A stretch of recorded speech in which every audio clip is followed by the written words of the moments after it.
Assalomu alaykum, hurmatli televizor ko'rguvchilar. Yaxshimsizlar? Dunyo Uyg'ur qurultiyi Tor televiziyasining kunli xabarlar programmasiga xush keldinglar. Men Iftixor Abdurshid. Juma kuningizga muborak bo'lsin. Hurmatli ko'ruvchilar, tövəndə diqqətinizlər kunli xabarlar programmamızın təfsilatı bo'lsin. Myunxenda mərhum ustozimiz Ahmet Egamberdi ve Qurultayning Rossiyadagi vakili peshqadam inqilobchi Ravqat Sodiqov akaning hayotini eslash ve mərhumlarning ro'yiga atab Qur'on tilovat qilindi. Germaniyaning Myunxen shahrida 14-may kuni Dunyo Uyg'ur qurultiyi markaziy ishxonasida mərhum ustozimiz Ahmet Egamberdi ve Qurultayning Rossiyadagi vakili peshqadam inqilobchi Ravqat Sodiqov akaning hayoti, ish izlarini xotirlab, mərhumlarning ro'yiga atab Qur'on tilovat qilinib, Myunxen jamoatiga nazr berildi. اهدنا الصراط المستقيم صراط الذين أنعمت عليهم غير المغضوب عليهم ولا الضالين.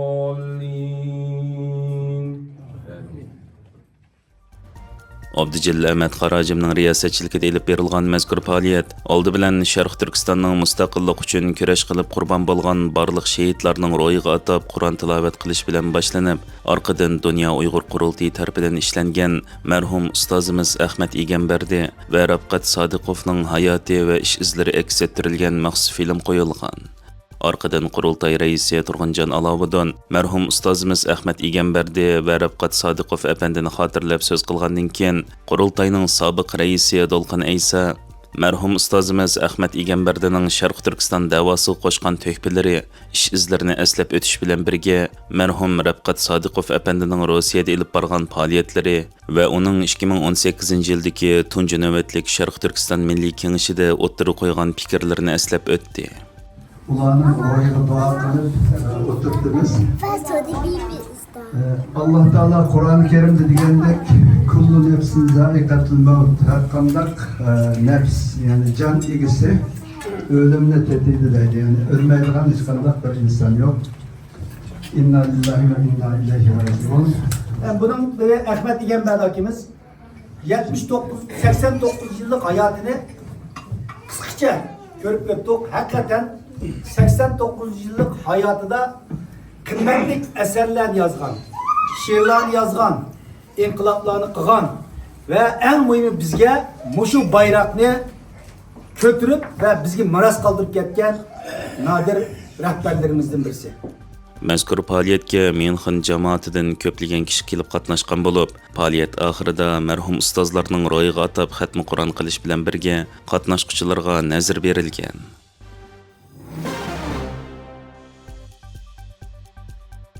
5-ayning 13-kuni Kengash palatasi va Avam palata a'zolari Prezident Trumpga Xitoyda adolatsiz tutib turilgan kishilik huquq va siyosiy mahbuslar to'g'risida ikki partiyaning kuchli bir uchurini yetkazgan. Amerika Avam palatasi 2026-yili 5-ayning 13-kuni Xitoy ishlari bo'yicha parlament ijroiy komitetining qo'sh raisi Chris Smith tarafidan sunilgan 1259-nomerli qarorni birdek ma'qullab, Prezident Trumpdan Dr. Gulshan Abbas, Jemilay Jin Mingri ve Gao Chuanfu, Pang Yu ve başka siyasi mahbuslarını qo'yib berishni talab qilishni oldin qo'ringa qo'yish talab qilingan.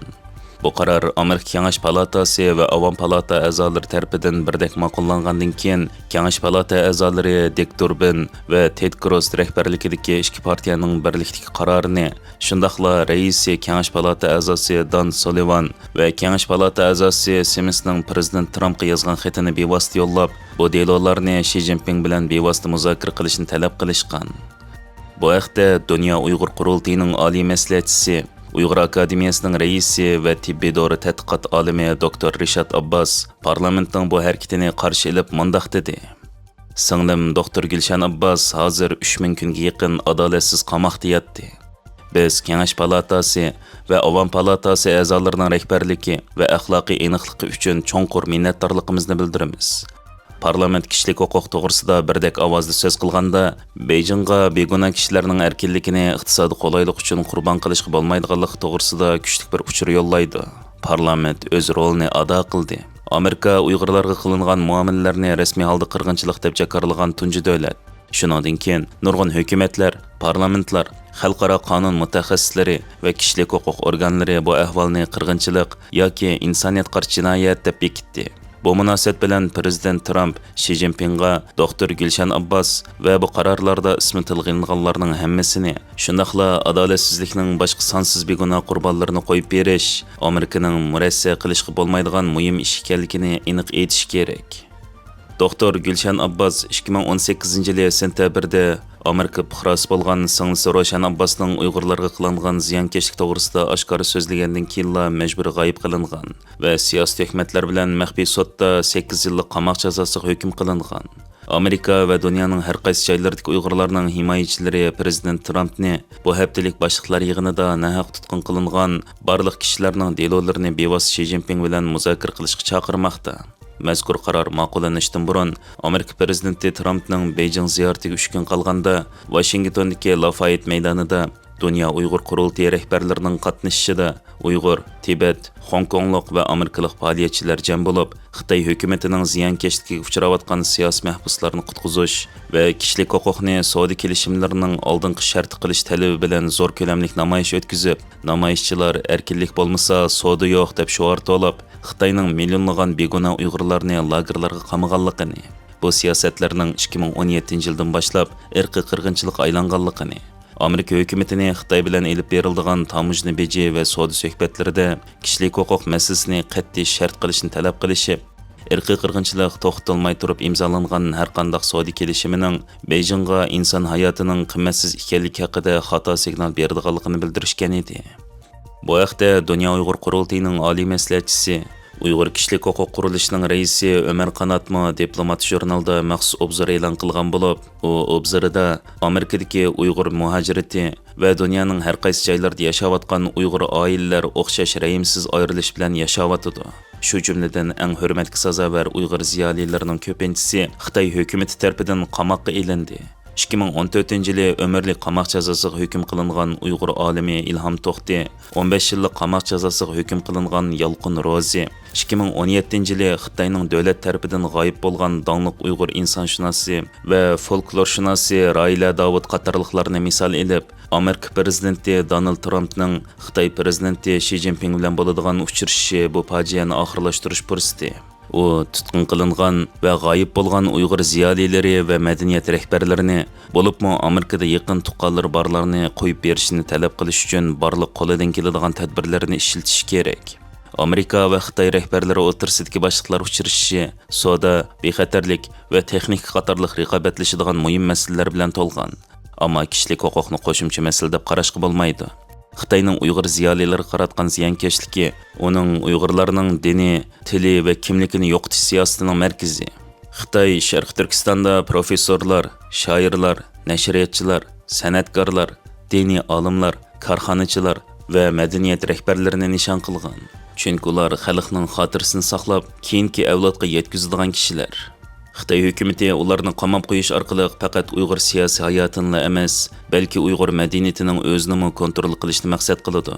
Uyg'ur amerikaliklar va ularning yaqinlarining Xitoy hukumati tomonidan nishon qilinganda, ularning delolarini o'ttirib qo'yishni chet elliklarga xayr-saxovat deb emas, balki bu Amerikani qo'g'dash va Beijingning Amerika oilalarini xo'rlay olmaydiganligini aniq ko'rsatish.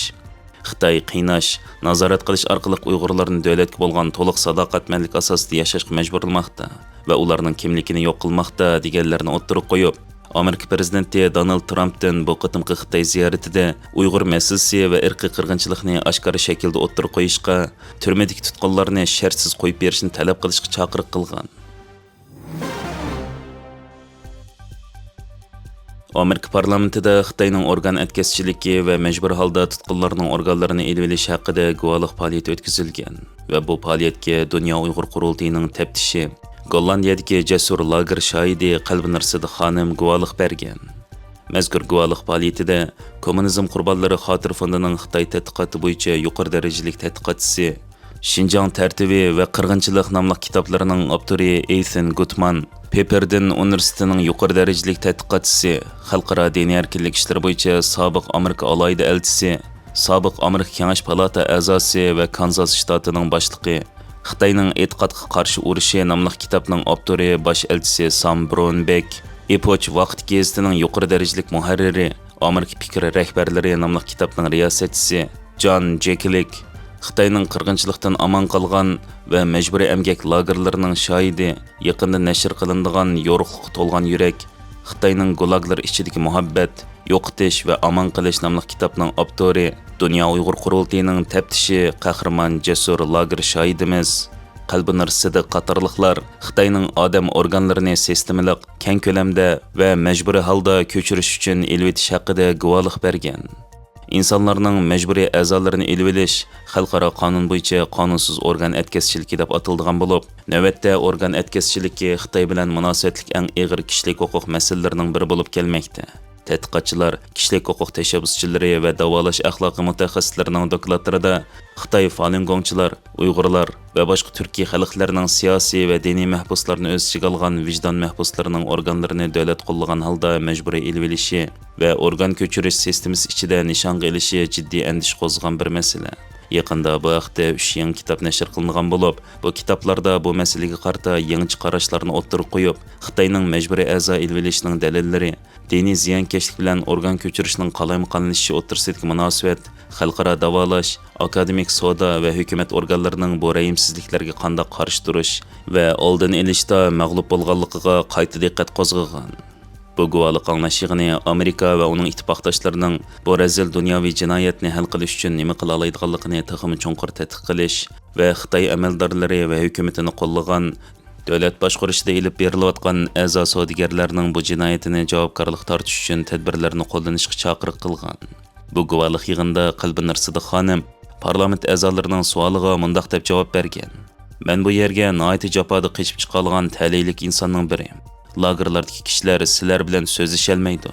Ular ovozni har qanday shaklda chiqarishga chorasiz. Men bu yerda zo'r badal bilan sizlarga bu haqiqatni so'zlayapman. Chunki qon to'kilyotdi. G'oyib bo'lgan erlar, zo'ravonlikqa uchragan ayollar, bovoqlaridan ayrilgan onalar va bu qirg'inchilikda vayron bo'lgan oilalar guvohchilarga ehtiyojli. Har qaysi rais va rahbarlar, komitet a'zolari, sizlarning Uyg'urlar duch kelayotgan bu fojiaga ko'z yummasliklarini talab qilaman. Sharq Turkiston yuz berayotgan qo'rqinchli zo'ravonlik yolg'iz jinoyat emas. Balki bu shu joyning asli egisi bo'lgan Uyg'urlarni nishon qilgan va ularni insondan to'van ko'radigan sistemaning bir qismi. Dunyo qayta yuz bermaydi degan irqiy qirg'inchilik. Ammo bu qirg'inchilik bugungi kunda Sharq Turkistonda qayta yuz beryapti.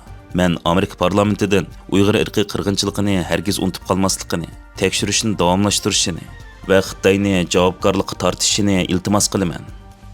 Hörmətli görürmənlər, yuqorida diqqətinizə günlük xəbərlər proqramımızın təfsilatını sundum. Keng qitimliq sanımızgacha görüşkiş aman bolğaysızlar. Stansiyamızın YouTube kanalıga a'zo bo'lishni unutmang. Xayr xo'sh.